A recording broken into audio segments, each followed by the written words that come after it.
Olá, bem-vindos ao Conexão Angola, o seu programa de análise e comentário à política internacional aqui na TPA Notícias. Já sabe que é assim todo o sábado a esta hora neste canal e nós temos um imenso prazer em comunicar para si, para ajudá-lo a si e aos seus a criarem as suas próprias opiniões sobre os assuntos que dominam o mundo em notícias. Estamos a poucos dias da Cimeira para a Paz na Ucrânia, que deverá decorrer nos dias 15 e 16 em Berna, na Suíça, para se tentar encontrar uma saída pacífica para o conflito que opõe dois países do leste europeu. Caso para se dizer que, a caminho de 3 anos da guerra entre a Rússia e a Ucrânia, este conflito ganhou uma nova dimensão desde que o Ocidente alargado autorizou na última semana a utilização de armamento seu pela Ucrânia em território russo. Essa medida surge numa altura em que também a Rússia parece ter dado um novo rumo à guerra, com ataques a várias localidades ucranianas com instalações elétricas como alvo preferencial.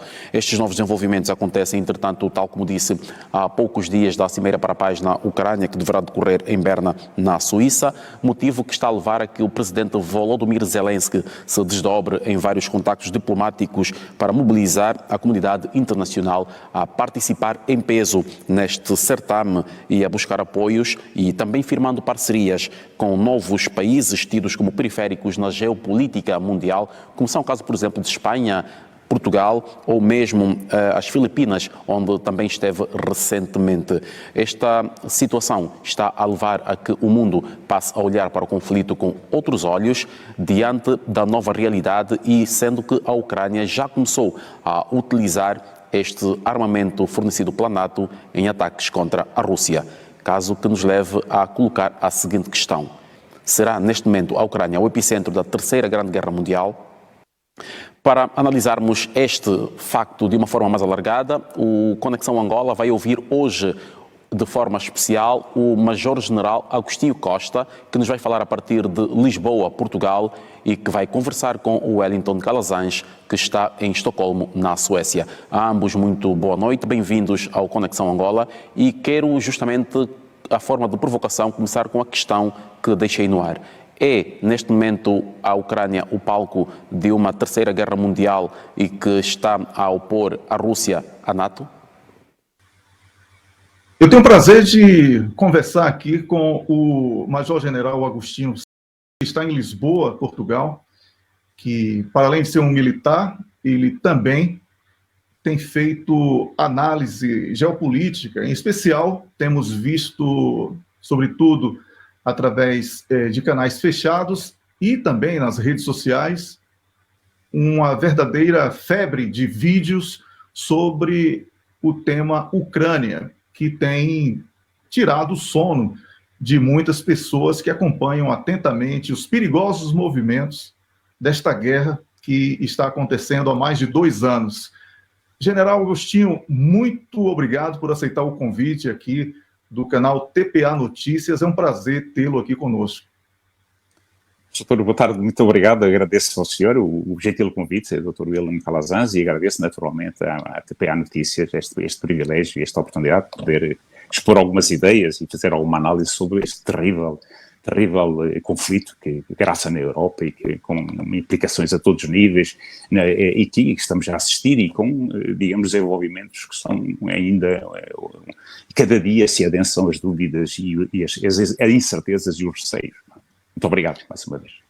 Um prazer todo nosso. General, como falei há pouco, há caminho de 3 anos estamos vivendo uma situação que a Rússia chama de operação militar especial, todo o Ocidente, especialmente a parte vinculada diretamente à NATO, chama de guerra ou invasão à Ucrânia. Como é que o senhor avalia, desde esse ponto de vista, tanto da parte russa como da parte ocidental? Obrigado pela questão, doutor. É uma questão de semântica, não é? Os russos usam, mas a semântica é importante, as narrativas são importantes porque estão associadas às percepções e a guerra das percepções é uma das linhas do conflito. Aqui há questões de natureza semântica, como dizia, de natureza até legal, porque a Rússia, sendo um país, sendo um Estado que tem assento no Conselho de Segurança, um Estado que digamos, obrigado que é, tal como todos os outros, mas sendo um membro permanente do Conselho de Segurança, está obrigado a cumprir o direito internacional, e a Carta das Nações Unidas proíbe a guerra. Portanto, a guerra, um conflito armado, uma intervenção militar só é legal se tiver o aval do Conselho de Segurança, se tiver um mandato do Conselho de Segurança. Ora, a Rússia fez uma intervenção, verdadeiramente, num Estado soberano, na Ucrânia, e não pode dizer que é uma guerra, porque se fizer uma guerra assume a condição de agressor, portanto chama-lhe Operação Militar Especial, precisamente por causa do quadro jurídico, do quadro, digamos, de enquadramento internacional. Em termos reais, efetivamente, consubstancia uma intervenção militar, uma invasão militar, como que é. Portanto, a entrada de forças armadas da Ucrânia, digamos, na Ucrânia, no território vizinho, portanto, como digo, uma questão de narrativa, de justificação, de enquadramento legal, mas os factos são aquilo que temos assistido, não é? Foi uma intervenção russa, uma invasão russa no território da Ucrânia. Depois os motivos são aqueles que conhecemos, cada uma das partes tem, digamos, a narrativa e a justificação que apresenta. Os russos têm a sua, os ucranianos, naturalmente, que têm combates no seu território, têm a sua também, não é? Muito obrigado pelas primeiras impressões. Estamos conversando aqui com o nosso convidado, o Major-General Agostinho, que está em Lisboa, Portugal, e vai nos ajudar a compreender melhor esta situação que tem ganhado, inclusive, o estatuto de escalada militar. E é exatamente aí que vem a minha segunda pergunta. General, poderemos hoje considerar a Ucrânia como o epicentro da Terceira Grande Guerra, sobretudo por causa desta insistente investida de Volodymyr Zelensky para receber autorização de atacar a Rússia no seu território com armas ocidentais, algo que já vem acontecendo, mas que agora, de uma maneira praticamente oficial, os países vão aos poucos, praticamente todos eles, dando essa autorização à Ucrânia. Isto é um passo muito delicado para o que podemos chamar de escalada de guerra? Obrigado pela questão, Sr. Isto é a abertura da porta para a escalada, efetivamente. O que temos assistido desde o início do conflito é uma escalada sucessiva, não é? Aliás, no plano, estamos a falar no plano da intervenção ocidental no âmbito do chamado Ocidente alargado, não é? Os Estados Unidos e a constelação da União Europeia, Estados Unidos, a constelação de países, digamos, que são, em termos estratégicos, geopolíticos e geoestratégicos, enquadrados pelos Estados Unidos, as chamadas os Estados de democracia liberal, etc. Não é? Agora, lembramos que inicialmente o apoio ocidental subsumia-se a capacetes, sistemas defensivos, depois passou a ser artilharia, porque a Ucrânia não tinha munições, portanto artilharia, depois passou a ser artilharia mais sofisticada, os HIMARS, depois passou a ser já material ocidental. Lembramos quando foi da questão dos carros de combate, não havia Leopards, não havia Abrams, a Ucrânia pediu, o Ocidente cedeu, entramos em sucessivas fases desta operação, até que a última que começou em 4 de junho do ano passado, aquela grande ofensiva ucraniana, foi praticamente toda feita, ou digamos, o esforço da ação ucraniana foi toda feita com material ocidental, até que depois vieram os aviões, os F-16, não havia F-16, porque os F-16 consubstanciavam uma situação crítica, uma escalada incontornável, etc. Aí vem os F-16 e assim sucessivamente. Depois eram os ATACMS são os mísseis de teatro, como sabemos, mísseis com um alcance de 300 km, os Storm Shadow antes, que são mísseis também, os ATACMS são balísticos, Storm Shadow e a vertente francesa, que são os Scalp, são mísseis de cruzeiro lançados de avião com um alcance na casa dos 150 km, um pouco mais. Também foi uma outra escalada, e agora fala-se na autorização para ataque em profundidade. Ainda não é bem assim, mas passo a passo, só falta entregar armas nucleares à Ucrânia, não é? Armas nucleares táticas à Ucrânia. E ouvimos Zelensky, que não deixa de ser um pouco, digamos, uma inverdade. O presidente Zelensky, recentemente, no final neste fim de semana, na cimeira que ocorreu em Singapura, a dizer que se a Ucrânia não tivesse entregado as armas nucleares que tinha e que, de acordo com o protocolo de Budapeste, etc., no princípio dos anos 90 e 92, se a memória não me atraiçoa, se não tivesse feito a entrega das armas nucleares, nunca teria havido a invasão russa. Não é bem assim. A Ucrânia nunca teve armas nucleares. Teve posicionadas armas nucleares no seu território, tal como o Cazaquistão também teve, e a Bielorrússia, etc. Tal como a Bielorrússia agora também tem armas nucleares estacionadas, tal como a Itália, a Alemanha, o Reino Unido, se embora não me atraiçoa, há 5 países, a Turquia, há 5 países na União Europeia, na Europa, mais propriamente, o Reino Unido não é da União Europeia, que têm armas nucleares táticas norte-americanas estacionadas, mas não são desses países. São armas americanas, que o botão nuclear está em Washington, tal como nos anos, no período da União Soviética, o botão nuclear estava em Moscou. Portanto, o presidente Zelensky falta a verdade quando fala disto. Portanto, nós, efetivamente, e indo à resposta à pergunta que gentilmente o Souto colocou, nós já estamos na Terceira Guerra Mundial.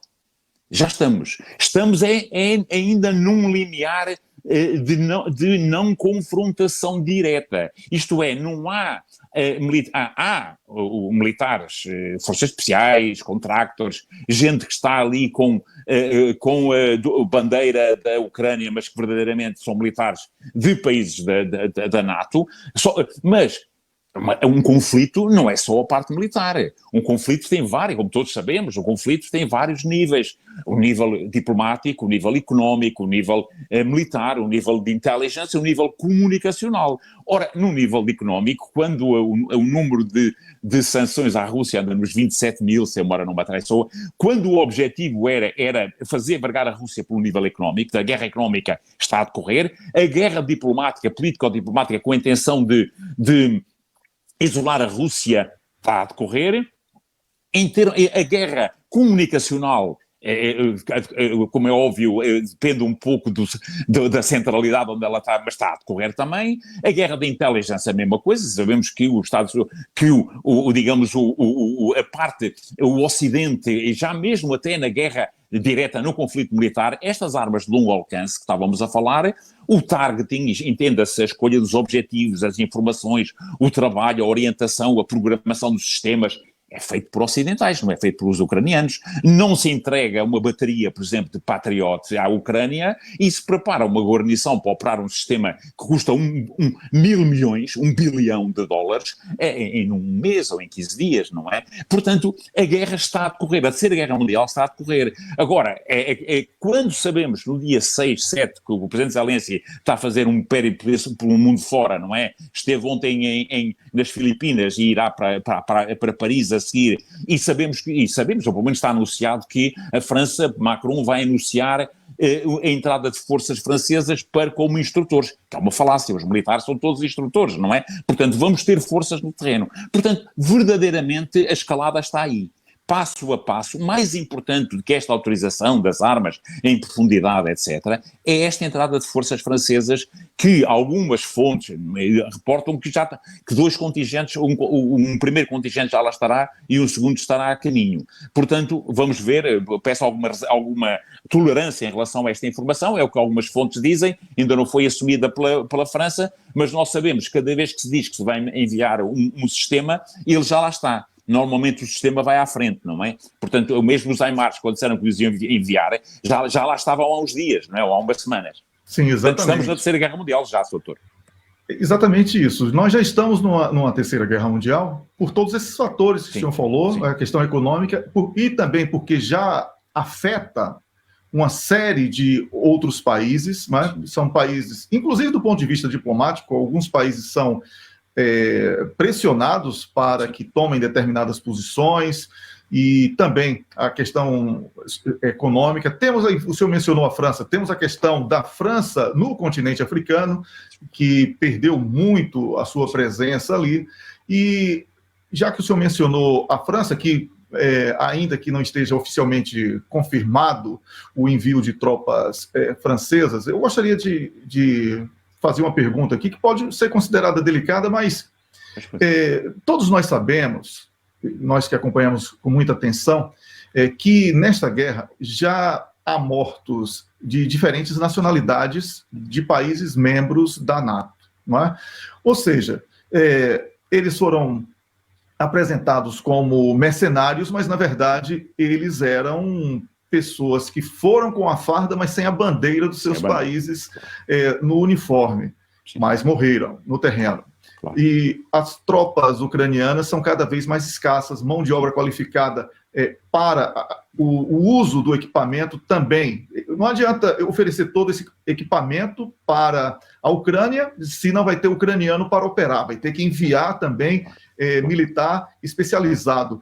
E a Rússia, ela tem tido um comportamento que tem sido praticamente repetido desde o início do que ela chama de operação militar especial. Sim. Tudo que ela avisa que vai fazer, ela faz. E ela avisou muito claramente que não vai olhar a nacionalidade de quem tentar algo contra a Rússia. O senhor acredita que um risco real de um enfrentamento da Rússia com a NATO em solo ucraniano, desta vez de maneira oficial, já que extraoficialmente isso já é uma realidade posta? Doutor, de facto sim, de jure não é? Se me permite este termo jurídico, porque efetivamente o que nós temos uma confrontação entre a NATO e a Rússia. Aliás, a Rússia também está, digamos, a tocar a rebate, se me permite este termo, a reunir aliados, não é? Putin foi reeleito, primeira visita onde é que foi? À China, veio de lá com algum reforço em termos de apoio, pelo menos no nosso entendimento, e ouvimos que há 3 dias, o porta-voz do Ministério da Defesa chinês, portanto, numa declaração oficial disse: a China vai, juntamente com as Forças Armadas, o exército chinês, juntamente com as Forças Armadas da Federação Russa, vão unir-se para assegurar a justiça no plano internacional. Portanto, isso é uma declaração de que a aliança estratégica reforçada que Xi Jinping e Putin declararam aqui há cerca de um ano e meio, quando foi a visita de Xi Jinping a Moscovo, já passou para outro patamar. E aliás, vemos, e permita-me este salto de teatro, do teatro de operações, ouvimos Xi Jinping anteontem a alertar que a China, se necessário, impedirá pela força a independência de Taiwan. Isto é um aviso para Washington, não é? Portanto, isto para dizer que Putin, o presidente, o Vladimir Putin, fez um périplo, foi a Pequim, foi a seguir a Minsk, a Bielorrússia, foi ao Uzbequistão, e Lavrov foi ao Tajiquistão e ao Cazaquistão. Portanto, há aqui um cerrar de fileiras. Nomeadamente, porque já sabemos que os países da CEI, portanto, a Comunidade de Estados Independentes, não vão estar presentes nesta cimeira que vai ocorrer no dia 15 e no dia 6.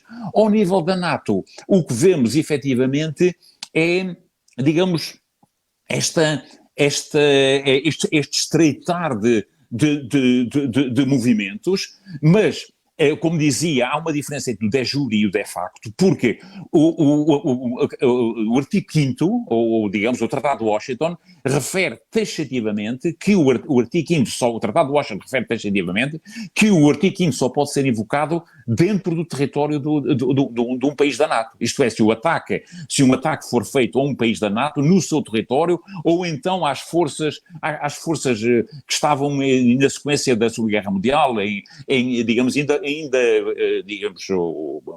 presentes em determinados teatros. Portanto, é fundamentalmente Atlântico Norte, Mediterrâneo e países da NATO. Ora, a Ucrânia não é um país da NATO.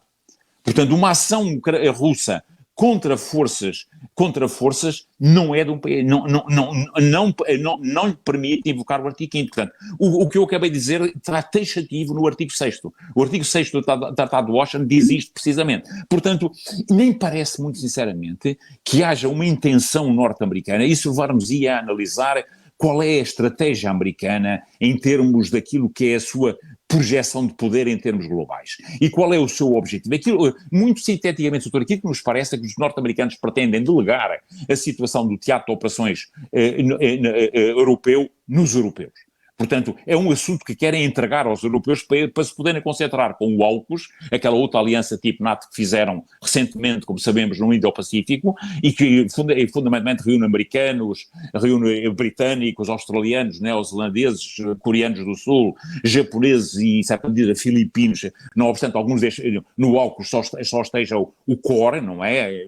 Como diz a sigla, América, os Estados Unidos da América, Austrália e Reino Unido, mas há uma constelação que está, digamos, a preparar-se para enfrentar a China em Taiwan. Esta mudança do presidente em Taiwan é também um passo na escalada e, em certa medida, também há notícias, ou fontes abertas, que os Marines, fundamentalmente, as forças militares americanas, estão-se a preparar para uma operação num teatro aeronaval. Esta operação na Europa é um teatro aeroterrestre, fundamentalmente, a operação no Pacífico será fundamentalmente a Marinha, Força Aérea, Marines. Portanto, não nos parece que os norte-americanos tenham intenção e têm a percepção que não têm essa capacidade, a capacidade de conduzir dois conflitos de alta intensidade em simultâneo. Portanto, a intenção é para já, isto agora permita-me, estou a fazer uma extensão na resposta à pergunta que gentilmente colocou.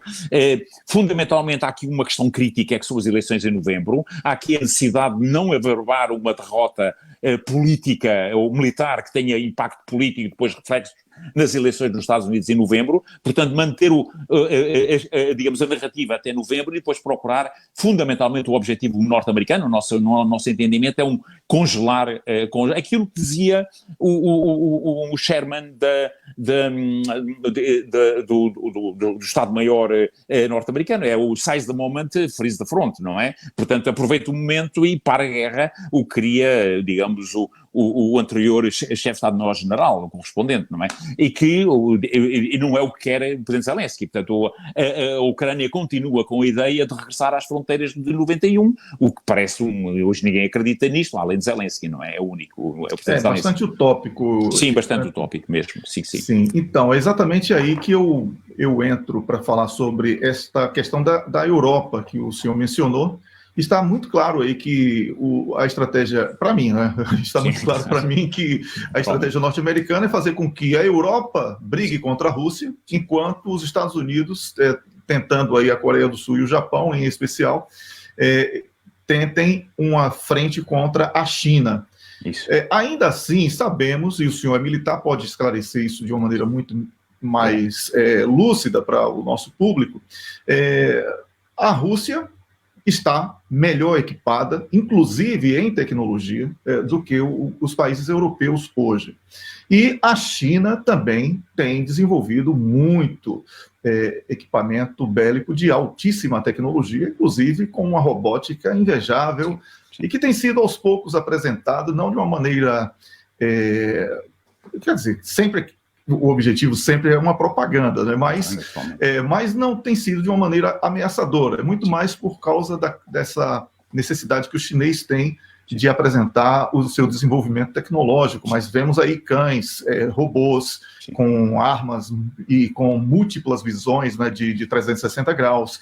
Temos réplicas humanas em formas de humanos, mas robôs, soldados robôs, que já estão prontos para o campo de batalha, para além de um exército com um contingente invejável, com equipamentos também de grande porte.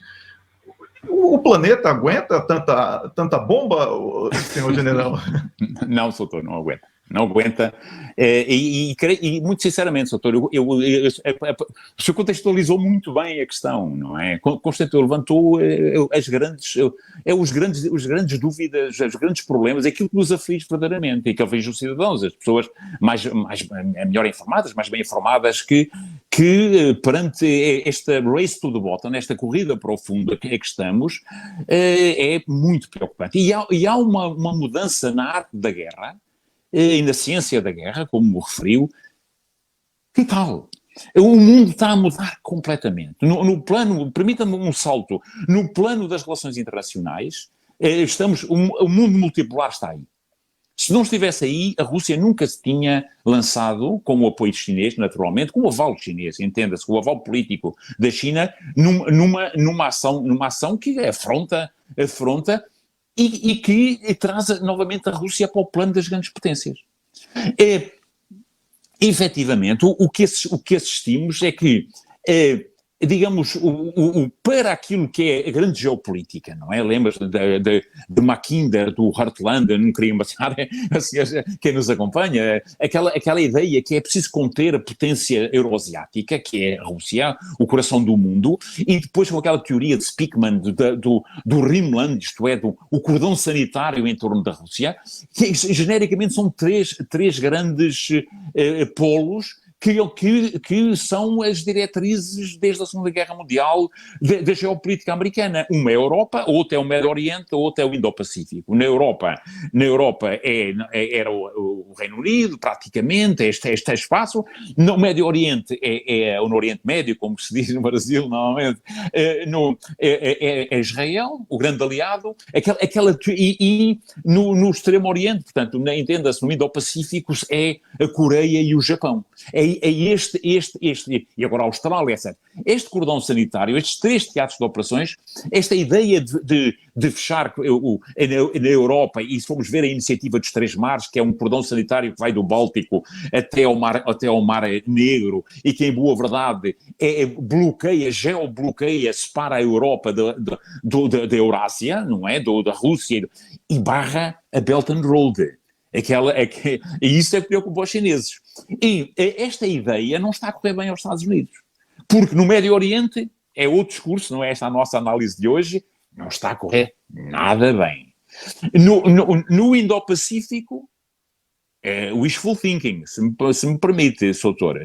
E o senhor caracterizou muito bem a capacidade. Em África, portanto, não está neste, mas a retração do Ocidente, o senhor falou há pouco na França, é patente. E a maioria global, como chamam, se enquadra a África, a maior parte do mundo, não é? 7 mil milhões, estão a assistir a esta mudança, esta confrontação entre titãs, não é? Na Europa não está a correr nada bem.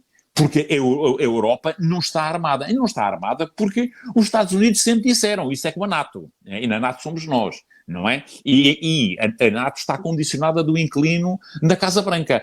Portanto, aquilo que foi uma ideia original, isto agora é uma interpretação pessoal, eu peço alguma tolerância a quem nos está a acompanhar, de que este conflito ia assegurar o desligamento entre a Alemanha e a Federação Russa, nomeadamente no plano energético, porque a União Europeia, com energia barata, é altamente competitiva. A União Europeia, com energia cara, nomeadamente com gás, é o que se vê. Fora do campo de batalha, outra dimensão que esta guerra também encerra é certamente a dimensão económica. E como é que o mundo está a reagir à guerra entre a Rússia e a Ucrânia em termos de preparação para não sucumbirem as economias dos países e dos blocos regionais? Soutor, os indicadores é só ver as perspectivas as perspectivas de crescimento para este ano. Os Estados Unidos têm uma perspectiva de crescimento de 2,7, não é? A Alemanha de 0,2. 0,2. O ano passado, a Alemanha, a Holanda, o Reino Unido tiveram em recessão. E a zona euro, não é? Esta maravilha que é a União Europeia e que foi sempre o sonho de paz, e foi feito paz pelo comércio, vem do Tratado do Utrecht, do século XVIII, não é? A zona euro, 0,8. A França, 0,7. O Reino Unido, 0,5. A China, 4,6, não é? A Índia, 6,8. A Rússia, com todas estas sanções, 3,2. Os números, Banco Mundial. Portanto, Soutor, aquilo que era uma das ideias originais, que era separar a a Alemanha, uma das preocupações dos geopolíticos norte-americanos, a Alemanha da Federação Russa, e assim, em boa verdade, transformar a União Europeia de um rival económico, não estou a falar estratégico, de um rival económico digamos, num espaço irrelevante, é nisto em que a Europa está, neste momento, o risco é este, e em boa verdade, quem está a fazer, quem assumiu o papel que a Alemanha ia ter em termos de assegurar esta união de tecnologia alemã com recursos naturais russos, é a China. É tecnologia chinesa com recursos naturais russos. Amanhã começa o Fórum Económico de São Petersburgo e lá vamos, até domingo, e lá vamos ver a China em força.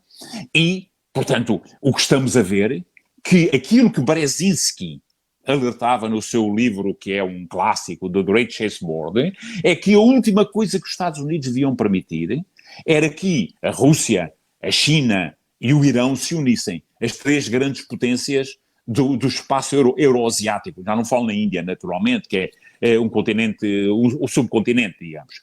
E é isso que temos. Portanto, os Estados Unidos, que têm agora uma frente que pode pôr em causa a sua hegemonia no plano económico e tecnológico, China, no plano estratégico, Rússia. No plano regional, na Europa, a Rússia, no Médio Oriente, o Irão, no Indo-Pacífico, a China. Repare, doutor, só para concluir, nunca mais o senhor Netanyahu e a sua entourage se aventuraram a incomodar os iranianos desde aquela noite de 13 de Abril. De 13 de Abril, que lhes correu bastante mal. 13 de Abril, se a memória não me adressa. Que não lhes correu nada bem. Nunca mais incomodaram os iranianos. Estes cidadãos, não é? Só compreendem uma linguagem da força. Estamos conversando com o Major-General Agostinho Costa, que está falando a partir de Lisboa, Portugal, sobre esta tensão, essa escalada da guerra na Ucrânia, que ele já chamou há pouco aqui de Terceira Guerra Mundial, né?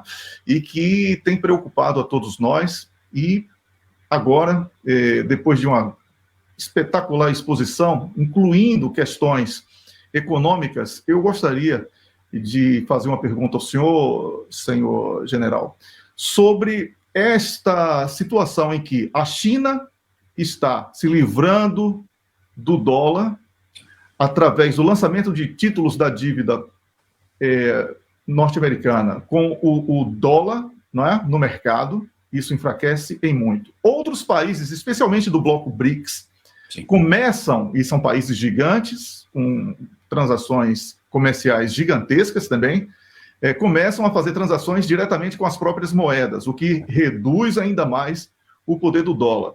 Na Europa, os europeus deixaram de ter acesso, por opção própria, e depois por acidente, vamos chamar de acidente, a questão do Nord Stream 1 e 2, ao gás barato, que movimentava especialmente o motor econômico-financeiro da União Europeia, que é a Alemanha, que perdeu esse acesso a este gás. Então, vai demorar muito, vai custar muito tempo para que a Europa volte a ter acesso a derivados de petróleo e gás e tudo que responda por energia nos preços, nos moldes pré-pandemia. No futuro próximo, isso não pode ser vislumbrado. Por outro lado, a China, ela começa a ter acesso direto àquilo que era destinado à Europa, fazendo com que a sua indústria seja ampliada com uma base econômica muito mais barata de commodities russos. Então, na guerra econômica, parece que o Ocidente já perdeu, já que é uma das etapas da guerra que o senhor colocou.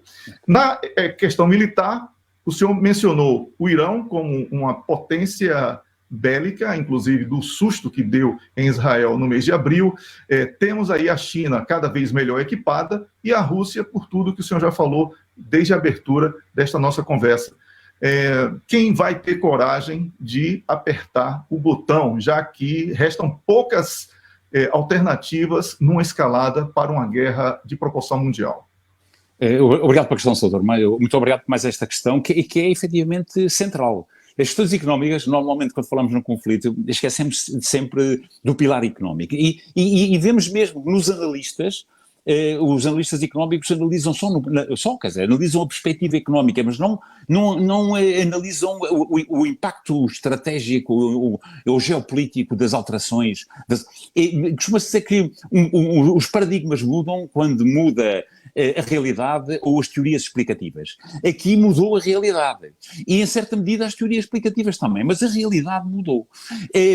E também as teorias, porque o mundo já não é unipolar, o mundo, a intenção é passar para um mundo multipolar, e as regras da multipolaridade, tal e qual, digamos, a maioria global pretende, é impulsionada pelos BRIC, que são neste momento a locomotiva desta mudança, e depois aqui temos aquilo que o Tucídides chamava-se, aquilo é que costuma chamar a armadilha de Tucídides. Temos eu já nem falo em país, é um bloco que são 7 mil milhões, nos quais há a locomotiva, digamos, ou a ponta da lança são a China no plano económico e a Rússia no plano estratégico, e o Golden Billion, como chama alguém, Golden Billion, que é o Ocidente alargado. E é esta confrontação que estamos a assistir. O plano económico, como costuma dizer digamos, uma mente brilhante, o professor Borges Gonçalves, Fernando Borges Gonçalves, é de todos os pilares do poder, o único que marcha sozinho. Ele costuma dizer, usando esta comparação, marcha sozinho porquê?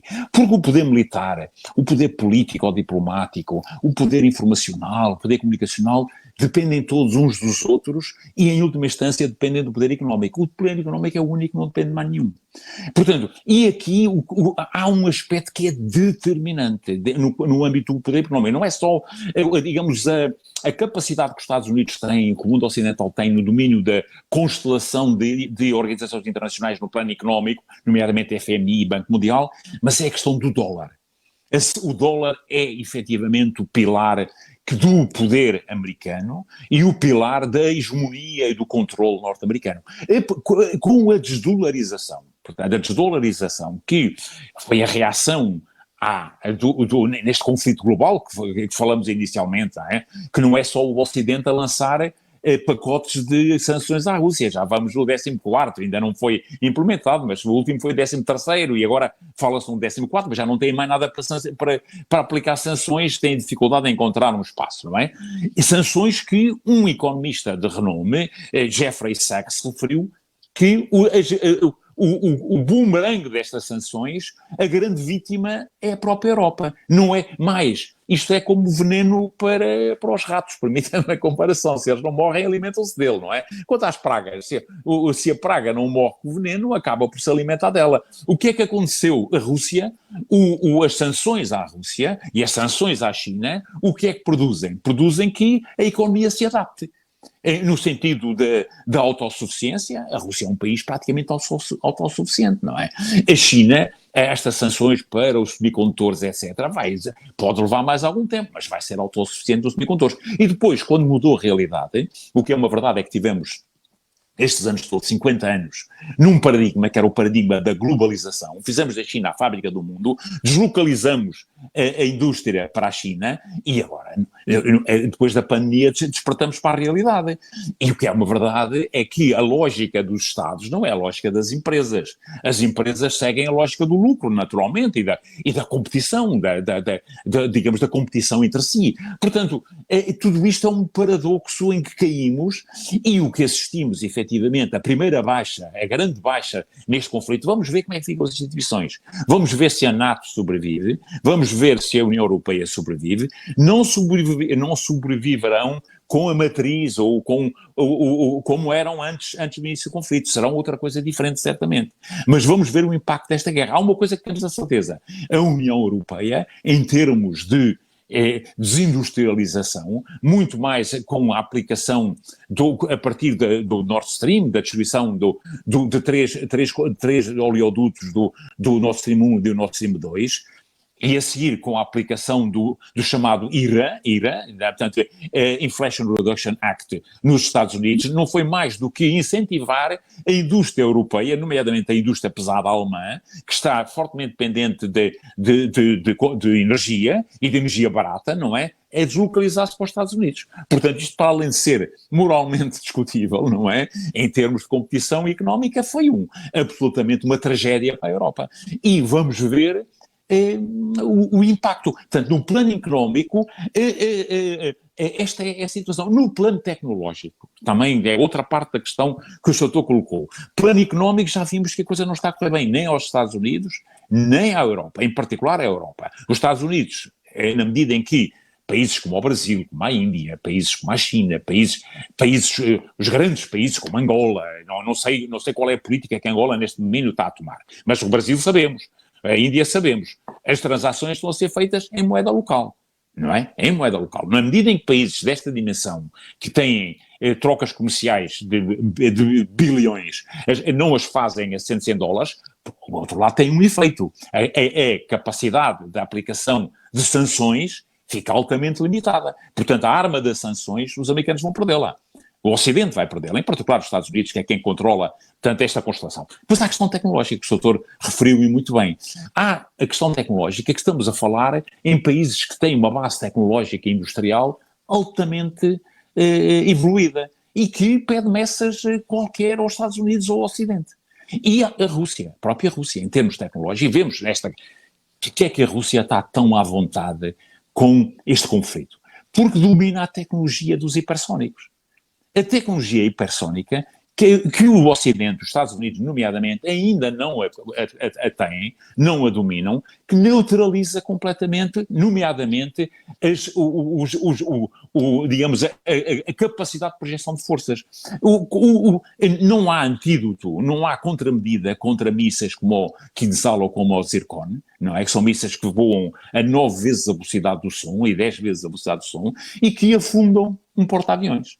Portanto, a capacidade da Rússia para afundar porta-aviões é muito grande. E isso neutraliza a capacidade estratégica dos Estados Unidos. Portanto, temos que pesar, e depois toda a capacidade no âmbito da inteligência artificial, nas novas tecnologias, na robótica, que muito bem referiu. Só mesmo para terminar, os drones que a Ucrânia utiliza para atacar a parte económica russa, nomeadamente as refinarias, que têm feito bastantes danos nas refinarias russas, são chineses. Comprados no mercado livre, compram-se pela internet e depois transformados como arma, não é? São chineses. Portanto, a China é a fábrica do mundo e, neste momento, naturalmente, é o apoio. E, naturalmente, o Irão, que tem também uma grande capacidade em termos tecnológicos, nomeadamente pela aquela desconstrução, aquela de reengenharia dos materiais que capturam aos israelitas e que depois que os copiam. Tem uma versão igual ao NLO, não é? E vimos, a semana passada, um rapper, um daqueles drones estratégicos norte-americanos que aterrou algures no Iémen. Alguém o vai copiar, doutor. Alguém vai copiar. Porque ele aterrou, não foi destruído. Deve ter sido obrigado a aterrar por questões, ou por avaria é pouco provável, sistemas de guerra eletrónica, não é? Quem é que neste... Uma das grandes vantagens da Rússia neste momento é o domínio da guerra eletrónica, que é um game changer. É um game changer, dito pelo próprio Robert Kennedy Jr. numa entrevista que deu a semana passada. Portanto, há aqui um conjunto de desafios muito importantes que estão em jogo. Exatamente. Uma pena que o nosso tempo já está esgotando, mas eu quero, desde já, agradecer ao senhor por concordar em conceder essa entrevista e gostaria de fazer uma última pergunta. O senhor é militar, né? Eu trabalho, dedico a minha comunicação à paz, né? Eu trabalhei na Guerra de Angola, mas com o propósito de construir caminhos para a paz. Trabalhei em diferentes situações de crise e conflitos em alguns países africanos. também sempre buscando o entendimento. Então, vamos deixar aqui uma imagem positiva para que o nosso público não fique com medo e até de desligar a televisão. Né? Lamentavelmente, o ambiente é muito tenso e, como o senhor falou, existe uma terceira guerra de proporção mundial em curso em determinada escala. Mas quais são os caminhos para a paz? Essa é a pergunta que eu faço ao senhor, para que nós possamos deixar aqui uma mensagem de otimismo. Afinal de contas, somos humanos. Sim. E o que difere o humano dos outros animais é a suposta racionalidade. Então, vamos sugerir esta racionalidade aqui. E o senhor, com a experiência que tem, eu gostaria que deixasse essa mensagem. Obrigado, doutor. Obrigado, e é importante. Há caminhos para a paz. Há caminhos para a paz.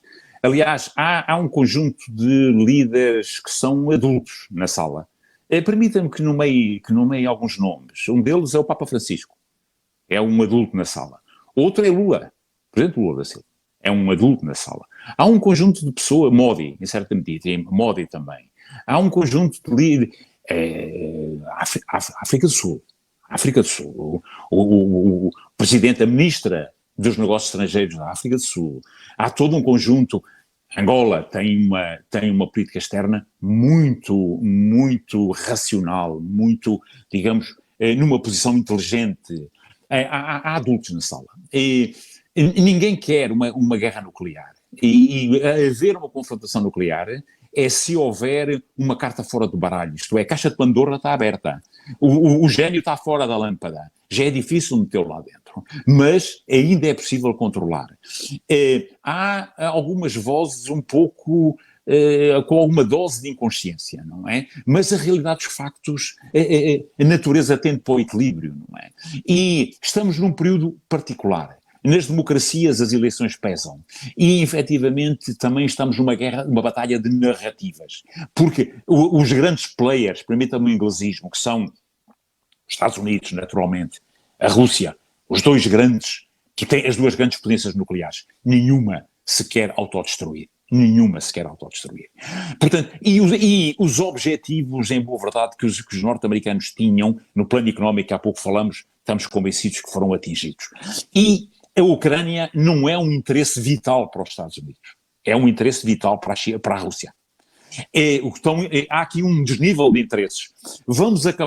Este conflito vai acabar na mesa das negociações. Talvez só depois de novembro. Ou talvez só depois de janeiro. Porque qualquer que seja o inclino, seja Biden ou seja Trump, porque neste momento a última coisa que os norte-americanos querem é um Afeganistão 2.0, é saírem como saíram de Cabul, não é? Com pessoas penduradas nas asas e a cair, e com os talibãs sentados na mesa, na mesa do presidente Ashraf Ghani, que no mesmo dia ou no dia anterior teve que escapulir-se num avião para os Emirados. A Ucrânia é demasiado importante, a Europa é demasiado importante, os Estados Unidos são, aqui o que está em jogo é manifestamente importante, vai acabar na mesa. A solução era uma solução que não pusesse na Europa uma situação tipo Coreia, não termos a eternização de um conflito. Há algumas intenções do outro lado do Atlântico gostariam de ver esse cenário, porque era o cenário que está num documento da RAND, que é o Extending Russia. Isto é, manter a Rússia permanentemente a gastar cerca de 7% do PIB na defesa. Foi por isso que meteram um economista como ministro da Defesa, porque tem a noção do impacto económico desta guerra. Portanto, a intenção era não termos uma trégua, mas termos um acordo de paz. Estamos em crer que, infelizmente, é capaz de ser na sequência digamos, do resultado dos combates. Esperamos que não seja por uma subida de tensão abrupta em demonstrações de nuclear de uma parte ou outra. Estamos convencidos que não chegaremos aí. Mas as partes vão sentar à mesa necessariamente, e as partes, entenda-se, Moscovo e Washington, são as partes nesse conflito. Infelizmente, não é Kiev. Infelizmente para o povo ucraniano, infelizmente para os europeus. Não é Bruxelas, não é Kiev. As partes, os players determinantes neste conflito, e que quando perceberem ou quando se entenderem finalmente, esta guerra terminará porque não pode eternizar-se, no nosso entendimento.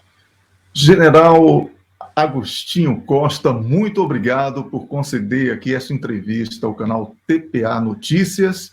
Eu espero tê-lo aqui em outras oportunidades. Quero parabenizá-lo diretamente pelo excelente trabalho que vem fazendo, não só na televisão, como também nas redes sociais, trazendo luz, né, diante de um mundo que está como trevas nesse momento, e essa importante reflexão sobre caminhos de paz, sobre o verdadeiro sentido deste conflito que o senhor tem trazido, tem sido de extrema importância para que outras mentes possam despoletar o mesmo tipo de pensamento e fazer com que ele se torne grande também, trazendo ao mundo uma nova perspectiva, que não seja essa de instabilidade, insegurança, medo e tensão permanentes. Muito obrigado. Felicidades para o senhor. Felicidades para o senhor. Parabéns pelo seu trabalho. Até a próxima. Parabéns ao senhor. Um grande abraço. Então, um grande abraço. Com licença. Agradecemos a si também, caro telespectador, pela preferência da sua audiência, almejando sempre que os comentários aqui passados tenham servido para esclarecer as suas dúvidas à volta deste conflito entre a Rússia e a Ucrânia, que vai já a caminho do seu terceiro ano, numa altura em que o mundo está apreensivo quanto àquilo que virá a ser a Cimeira para a Paz na Ucrânia, que deverá decorrer nos dias 15 e 16 em Berna, na Suíça. O nosso muito obrigado pela preferência, boa noite e até ao próximo programa.